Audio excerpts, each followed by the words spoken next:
시청자 여러분 안녕하십니까? 어느덧 한 해가 저물고 있습니다. 1년 동안 다양한 우리 지역 소식들 전해드렸는데요. 이번 주 인천 뉴스콕에서는 지난 1년 동안의 우리 지역, 인천에서 있었던 뉴스를 정리해보는 시간 마련했습니다. 올해 마지막 인천 뉴스콕 지금 시작합니다. 네, 올 한해 인천시를 가장 큰 충격에 빠뜨린 건 누가 뭐래도 바로 붉은 수돗물일 텐데요. 무려 67일 동안 이어진 붉은 수돗물 때문에 26만 1000세대가 피해를 입었습니다. 먼저 리포트 보고 이야기 이어가겠습니다. 지난 5월 30일 인천시 서구 지역에서 붉은 수돗물이 나왔습니다. 이후 붉은 수돗물은 영종과 강화 지역에서도 나오기 시작했습니다. 수돗물을 사용하는 시민들의 피해는 말할 것도 없고 지역 학교도 수돗물 문제로 급식을 중단했습니다. 붉은 수돗물의 원인은 수계 전환 과정에서 발생한 문제에 인천시 상수도사업본부가 제대로 대응하지 못했기 때문, 환경부는 이를 두고 인재라고 표현했습니다. 결국 박남춘 인천시장은 시민들에게 사과했습니다. 피해 초기 적수나 탁수가 유관상 줄어드는 과정에서 수질 검사 기준치에만 근거해 안전성엔 문제가 없다는 식으로 주민들께 설명을 드려서 불신을 자초하기도 했습니다. 모든 상황을 대비한 철저한 위기 대응 매뉴얼을 준비해 놓지 못한 점, 초기 전문가 자문과 종합 대응 프로세스가 없었다는 점, 시장인 제가 다시 한번 사과드립니다. 하지만 붉은 수돗물은 좀처럼 그칠 기미를 보이지 않았고 시민들은 강하게 반발했습니다. 특히 가장 큰 문제는 인천시를 향한 시민들의 불신이었습니다. 지금은 보상이 아닙니다. 보상 과연 얼마나 될까요? 죄송한데 질문이 짧아야 되는데 보상 몇만 원 안 됩니다. 없어도 되는 돈입니다. 하지만 불신이 되었고 이제 이 물을 먹을 수도 없고 지금 발표를 믿을 수도 없습니다. 붉은 수돗물 사태 발생 67일째, 인천시는 수질 정상화를 공식 선언했습니다. 이제 수질은 피해 이전 상태로 회복되었습니다. 이후 보상 협의 시행과 근본적인 수질 개선을 위한 단기, 중장기 상수도 혁신 과제에 집중해 나가겠습니다. 수질 정상화로 문제는 일단락됐지만 문제의 책임을 두고 현재 관련 공무원 7명은 검찰 조사를 받고 있는 상황입니다. 여기에 피해 지역 주민들은 인천시를 상대로 피해 소송을 제기했습니다. 붉은 수돗물 사태의 여파는 2019년을 넘어 내년까지 이어질 전망입니다. 헬로티비 뉴스 이재필입니다. 네, 리포트 보고 왔는데요. 붉은 수돗물 사태, 인천의 올해 제1의 이슈라고 해도 과언이 아닙니다. 앞서 리포트에서도 얘기했지만 주민들이 소송까지 제기한 상황인데요. 아직 문제가 마무리된 건 아니죠? 네, 맞습니다. 67일 동안 약 26만 세대, 63만 5천 명에게 피해를 입힌 붉은 수돗물 사태인데요. 인천시는 우선 피해가 발생한 지역의 이제 주민들에게 6월부터 7월까지의 그러니까 붉은 물이 나왔던 그 시기죠. 예. 2달간의 상하수도 요금을 면제를 했습니다. 이 액수만도 약 270억 원에 달하는데요. 그리고 붉은 수돗물로 피해를 본 시민들에게 접수를 받아서 피해 보상금을 지급하겠다라는 계획도 발표를 했습니다. 모두 42,036건이 접수가 됐고 약 66억 원의 피해 보상금이 책정이 됐습니다. 일반 주민의 경우 평균 13만 원 선이고 소상공인은 평균 97만 원 선으로 이제 지급을 받게 되는데요. 위에 이제 그 상하수도 요금, 면제 요금까지 이제 합치게 되면 모두 약 336억 원의 이제 인천시에서 이제 부담을 해야 될 비용이 이제 336억 원에 달하는데요. 막대한 액수죠. 네. 큰 금액인데 피해 지역 주민들은 이 피해 보상금이 이제 적다면서 이제 소송을 제기한 그런 상황입니다. 여러 단체가 소송을 진행 중인데 현재까지 알려진 이제 소송 참여 인원만 약 7,000명으로 지금 알려져 있습니다. 이들은 1인당 20만 원에서 약 50만 원 정도의 피해 보상금을 요구하고 있는 것으로 알려졌는데요. 현재 소송이 진행 중인 만큼 앞으로 진행 상황이 어떻게 이어갈지는 지켜봐야 할 것 같습니다. 네, 그렇군요. 현재 붉은 수돗물의 책임을 두고 검찰 조사도 진행 중이죠? 네, 맞습니다. 지역 주민들이 이제 붉은 수돗물 사태 당시에 직무유기 혐의로 박남춘 인천시장 그리고 당시 인천시 상수도사업본부장을 이제 고발을 했는데요. 이에 대해서 이제 경찰이 붉은 수돗물에 대한 책임을 두고 수사를 진행을 했었죠. 최근 경찰이 인천 상수도사업본부 소속 공무원 7명을 기소 의견으로 검찰에 송치를 했는데요. 이들은 사고 당시에 이제 공천 정수장의 이제 탁도계를 임의로 끈 혐의를 받고 있습니다. 그러니까 수돗물 탁도 수치가 올라가면 경보기가 울리는데 이들이 이 탁도계를 끄는 바람에 탁도 수치가 올라간 것을 제대로 파악하지 못하고 붉은 수돗물 사태까지 이어졌다라고 이렇게 보고 있는 겁니다. 네. 현재 수사가 진행 중인데요. 결과는 지켜봐야 할 것 같습니다. 네, 2달 넘게 붉은 수돗물 사태가 이어지면서 지역민들의 고충이 이만저만이 아니었는데요. 어떻게 해결이 될지 지켜봐야겠습니다.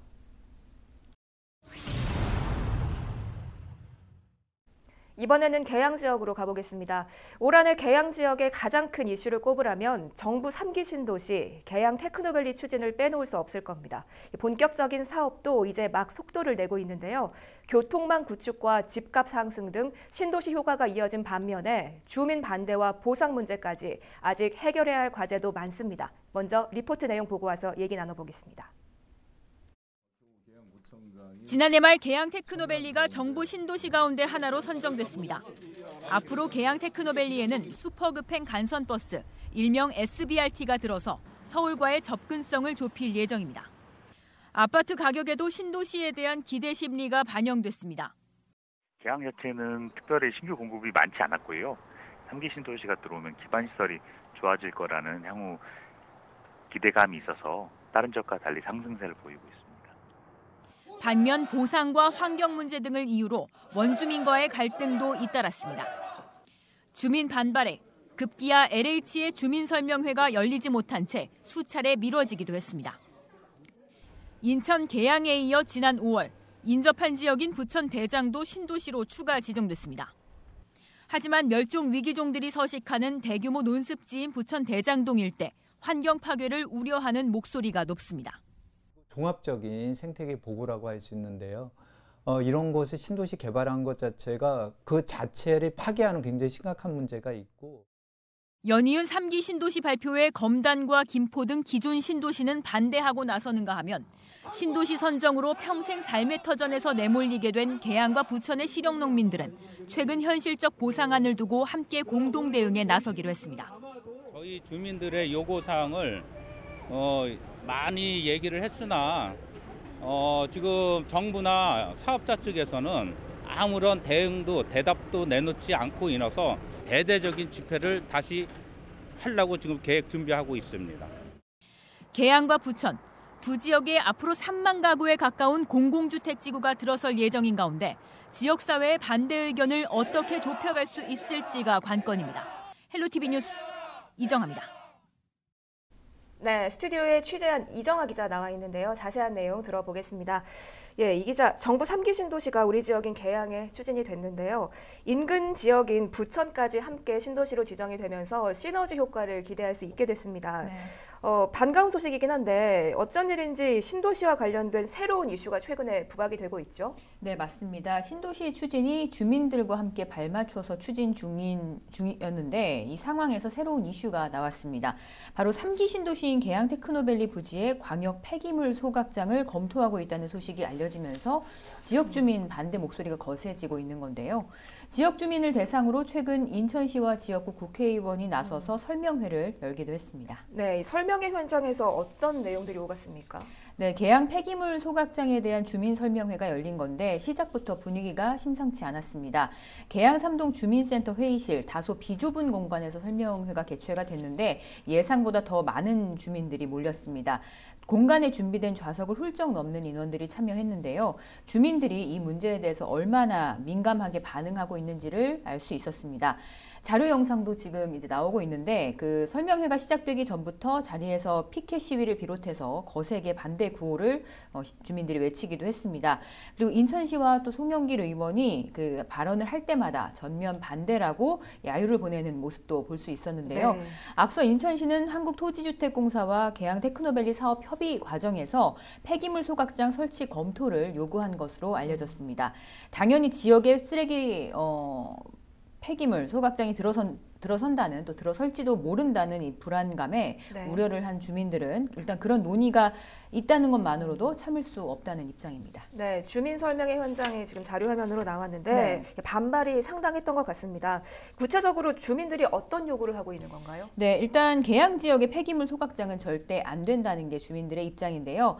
지역의 소각장을 설치하는 건 계양 구민을 무시하는 행위라는 겁니다. 더군다나 이번 소각장 추진이 주민 몰래 이루어졌다는 것에서 주민들은 더 큰 분노를 하고 있는데요.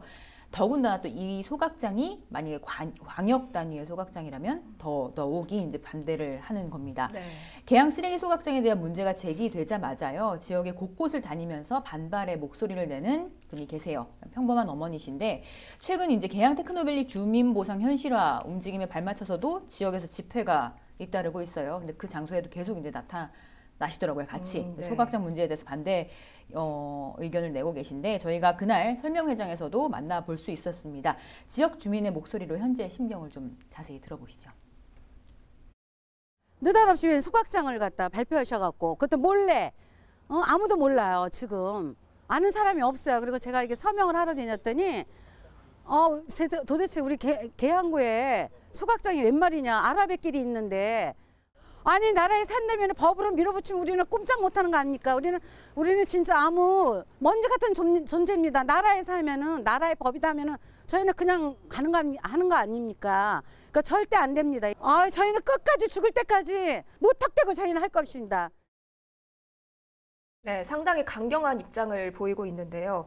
그렇다면 이런 지역 주민들의 반발에 대해서 인천시나 정치권의 반응이 궁금합니다. 네, 일단 이날 지역구 국회의원인 송영길 의원이 현장을 찾았는데요. 이 내용에 대해서 일절 알 수 없었다는 답변을 해서 주민들에게 어떻게 이게 지역구 국회의원이 모를 수 있느냐, 그것도 문제 아니냐라면서 강한 질타를 받기도 했습니다. 그러면서 지금은 다양한 방안 가운데 가장 좋은 해법을 좀 모아서, 지혜를 모아서 찾아야 할 시점이라고 입장을 밝히기도 했는데요. 함께 들어보시죠.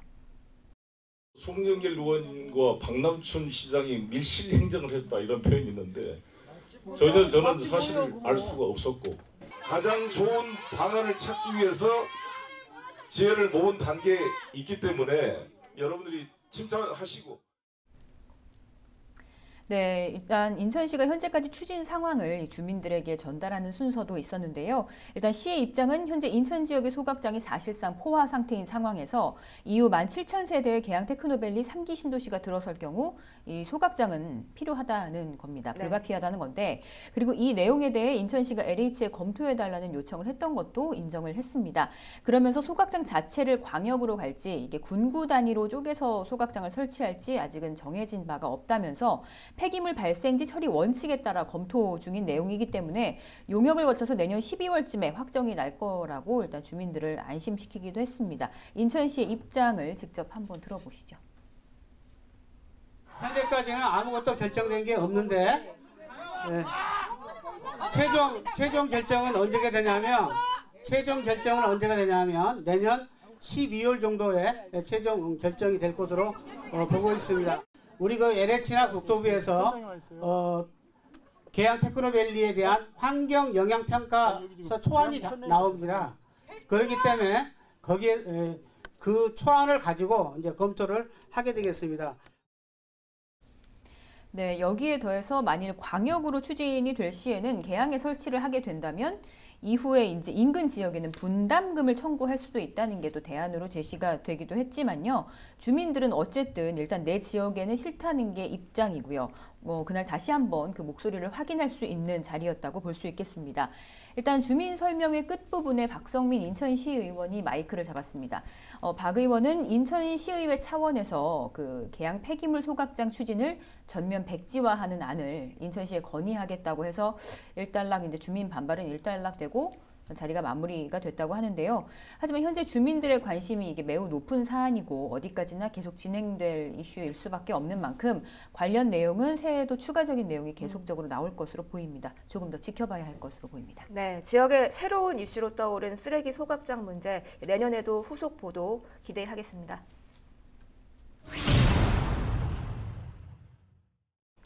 올 한 해 우리 지역을 뜨겁게 달궜던 이슈 살펴보고 있습니다. 부평 삼보급단을 포함한 군부대 이전도 핫 이슈였죠. 이재필 기자와 얘기 나눠보겠습니다. 네, 지역의 수건이었던 이 삼보급단 이전 올해 마침내 이루어졌죠. 네, 맞습니다. 올해 1월 이제 인천시와 국방부가 이제 삼보급단을 포함한 인천 지역의 군부대를 이제 이전 집적하는 데 합의를 했습니다. 삼보급단의 경우 부평 한가운데 자리에서 그동안 지역 발전을 가로막는 큰 걸림돌로 작용이 되어 왔는데요. 예. 특히 부평구와 서구를 잇는 이제 장고개 도로 개설 사업이 진행이 됐는데 이 삼보급단이 가운데에 딱 가로막혀 있어서 10년째 지금 답보 상태에 있었습니다. 하지만 이번 합의로 이제 급물살을 타게 됐고요. 이뿐 아니라 이제 삼보급단이 반환이 되면 이 부지를 어떻게 활용할 것인가도 또 이제 주요 핵심 관심사로 떠오르겠죠. 인천시는 우선 지역 주민들과 논의해서 활용 방안을 찾겠다고 입장을 밝혔는데요. 삼보급단 이전 협약식 당시 박남춘 인천시장의 목소리를 직접 한번 들어보시죠. 이번 MOU를 시작으로 인천시는 시민이 원하는 사업이 신속히 추진될 수 있도록 국방부와 상호 협력하면서 든든한 안보와 인천 균형 발전이라는 두 과제를 모두 실현할 수 있도록 하겠습니다. 네, 삼보급단 이전은 주민들의 수건이었는데요. 그런데 이 삼보급단 이전에 반발하는 주민들이 생겼죠. 네, 맞습니다. 이제 부평구 일신동 주민들입니다. 그러니까 삼보급단이 이전에서 집적화되는 곳 지역 주민들인 거죠. 예. 국방부와 인천시는 이제 그 일신동에 이미 군부대가 있는 만큼 집적화되는 만큼 확장이 아니다. 그러니까 크게 달라질 것이 없다라고 이렇게 주장을 하고 있는데요. 주민들은 어떻게 달라지는 것이 없냐. 군인들의 어떤 규모가 늘어나는데 생활 환경이 더욱 나빠질 수밖에 없다. 이렇게 맞받고 있는 그런 상황인 거죠. 예. 특히 이제 군부대 이전 과정에서 일신동 주민들과의 어떤 공론화 과정이 없었다. 주민들과 상의를 하는 것이 먼저 아니냐라고 하면서 이제 강하게 문제를 제기하고 있는 그런 상황인데요. 당시 주민들의 목소리도 직접 한번 들어보시죠. 아니 삼곡동에는 뭐냐면 잔치 분위기가 열렸는데 우리도 모르고 있는 거야. 당사자는 뭐냐면 모르고 있으면 말이 됩니까 이게? 그럼 네, 이런 주민들의 반발에 대해서 인천시는 주민들과 충분한 협의를 이어가겠다는 입장을 밝히고 있는데요. 앞으로 해당 문제는 조금 더 지켜봐야겠습니다. 여기에 삼보급단 이전과 함께 부평 미군기지도 공식적으로 반환이 됐죠. 네, 맞습니다. 이제 얼마 전이죠. 지난 12월 11일 정부가 이제 국방부 청사에서 부평 미군기지를 포함한 전국 4개 미군기지를 반환받았다라고 이렇게 공식적으로 선언을 했습니다. 지난 2002년 부평 미군기지 반환이 첫 논의가 있었는데 그 이후 17년 만에 정식적으로 드디어 반환을 받게 된 그런 상황인데요. 현재 부평 미군기지는 그 오염 정화 작업이 진행 중에 있는데요. 인천시는 안전 문제가 이제 마무리가 되면 인천 시민들에게 바로 부평 미군기지를 개방하겠다고 이렇게 입장을 밝혔습니다. 그리고 시민들의 의견을 수렴해서 부평 미군기지의 그 개발 방향 등을 설정해 나갈 계획인데요. 네. 그 삼보급단과 이제 부평 미군기지는 바로 붙어 있죠. 네. 일제강점기 시절부터 조병창으로 활용이 되면서 붙어 있던 부지인데 부평 미군기지의 부지 면적은 약 44만 제곱미터, 삼보급단의 부지 면적은 89만 제곱미터입니다. 두 부지를 합치면 이제 그 축구장 187개 분량의 이제 부지인데 굉장히 크죠.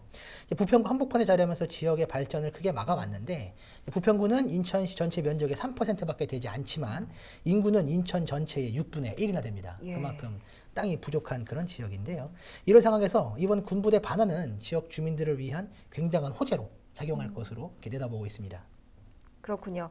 부평이 어떤 모습으로 달라질지 굉장히 기대가 되는데요. 그런데 현재 부평 미군기지가 오염 정화 작업이 진행 중입니다. 언제쯤 마무리가 될까요? 네, 현재 부평 미군기지 오염 정화를 위한 파일럿 테스트가 진행이 되고 있고요. 내년부터 본격적인 정화 작업에 들어갈 계획입니다. 앞서 부평 미군기지가 이제 발암 물질인 다이옥신 등에 오염된 것은 이미 익히 알려진 사실이죠. 지역 주민들과 이제 환경단체는 완벽한 정화를 강하게 주장하고 있는 그런 상황인데요. 주민들의 건강이 걸려 있기 때문에 납득할 만한 수준의 정화 작업이 이루어져야 된다라고 하는 거죠. 특히 반환되는 부평 미군기지의 상당 부분이 이제 공원으로 활용될 계획인데요. 지역 환경단체는 주민들의 건강을 최우선으로 두고 정화를 해야 한다는 그런 입장입니다. 특히 정화 작업을 하는 과정에서 오염 물질이 비산되면 안 된다며 아예 돔을 씌우자라는 이런 이야기까지 하고 있는데요. 예. 부평 미군기지 오염 정화 작업은 오는 2022년 마무리될 계획입니다. 아무쪼록 깨끗한 모습으로 지역 주민들의 품에 돌아오길 기대해 보겠습니다. 네, 그렇습니다. 군부대 반환을 통해 앞으로 부평구가 어떻게 성장해 나갈지 지켜보겠습니다. 올 한 해 인천의 주요 이슈로 마련한 인천 뉴스콕. 오늘 순서는 여기까지입니다. 내년에도 지역의 주요 현안은 물론 숨겨진 소식을 더욱 심도 있게 콕콕 짚어드리도록 하겠습니다. 한 해 동안 시청해주신 여러분 고맙습니다.